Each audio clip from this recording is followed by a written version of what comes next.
તો સુરતના સચિન વિસ્તારના પાલી ગામમાં 6 માળની ઇમારત ધરાશાયી થઈ ગઈ। પત્તાના મહેલની જેમ પળભરમાં તૂટી પડેલી 6 માળની બિલ્ડિંગ 7 નિર્દોષોના તેમાં જીવ ગયા છે। ભાડુઆત તરીકે રહેતા શ્રમજીવી અને મજૂર વર્ગના લોકો બિલ્ડર અને માલિકની ઘોર બેદરકારીના કારણે કાળનો કોળિયો બની ગયા। પોલીસે પ્રાથમિક તપાસના આધારે 3 આરોપીઓ સામે ગુનો નોંધી 1 આરોપીની ધરપકડ કરી છે। પરંતુ આ ઘટનામાં જેટલા જવાબદાર 3 આરોપીઓ છે તેટલા જ જવાબદાર તંત્રના અધિકારીઓ પણ છે। જો યોગ્ય સમય નોટિસ આપવાના બદલે કાર્યવાહી કરવામાં આવી હોત તો આજે 7 નિર્દોષ લોકોના જીવ બચી શક્યા હોત।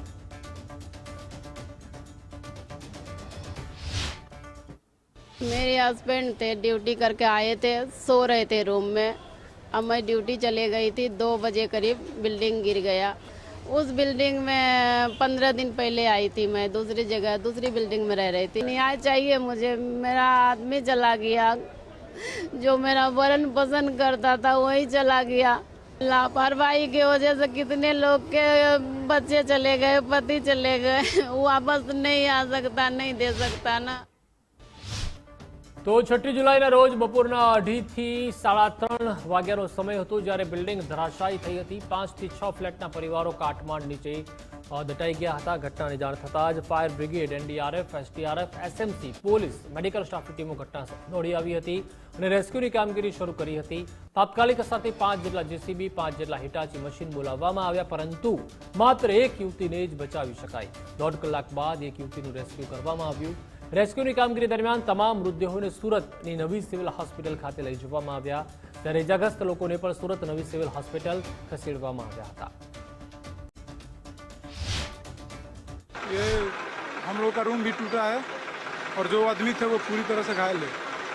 हाँ, दो चोटीला है और निकल इधर उधर से भागा है और हम लोग का सामान जो है उसी में सब टूट फूट गया है। 7 साल पुरानी है, 2018 में बिल्डिंग बनी थी, नया बिल्डिंग थी। अब वहाँ देखिए यहाँ मजदूर रह रहे हैं, उसके ऊपर कोई ये नहीं हो रहा है। पुराना बिल्डिंग को पैसा ले लेके चलाया जा रहा है। यहाँ का सरकार का, प्रशासन का कोई भरोसा नहीं है।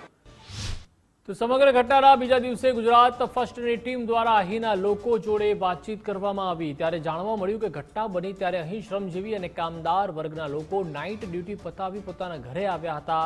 ઘટનામાં 7 લોકોના મોત પાછળ પરિવારોએ બિલ્ડર અને માલિકને જવાબદાર ગણાવ્યા, ત્યારે ઘોડા ભાગી ગયા પછી તબેલાને તાળા મારવા સુરત મહાનગરપાલિકા સ્થળ પર દોડી આવ્યું હતું। 7 લોકોના મોત બાદ સફાળે જાગેલ સુરત મનપા દ્વારા મિલકતોના સર્વેની કામગીરી હાથ ધરાઈ।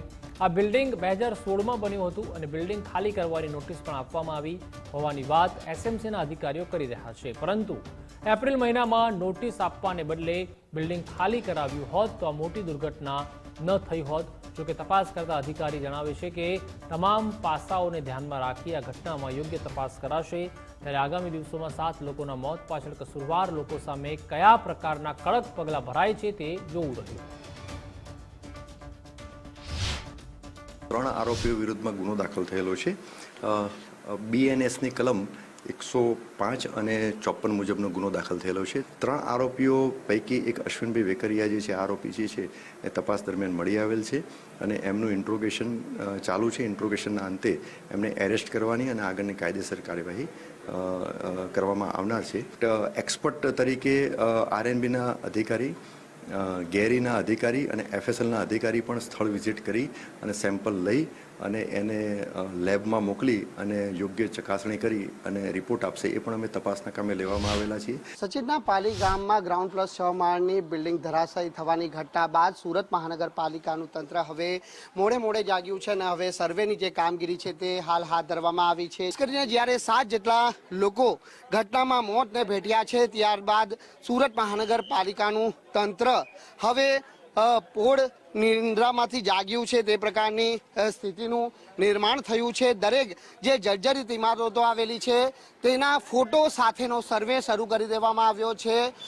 ઘોડા ભાગી ગયા પછી તબેલાને તાળા મારવાનું કામ હવે સુરત મહાનગરપાલિકા તરફથી શરૂ કરી દેવામાં આવ્યું છે। જો અગાઉથી જ આ પ્રકારની ઇમારતો સામે કાર્યવાહી કરવામાં આવી હોત તો આવી ઘટના બનતી અટકાવી શકાઈ હોત। કેમેરામેન અજય કુમાર સાથે રાકેશ બ્રહ્મભટ્ટ, ગુજરાત ફર્સ્ટ।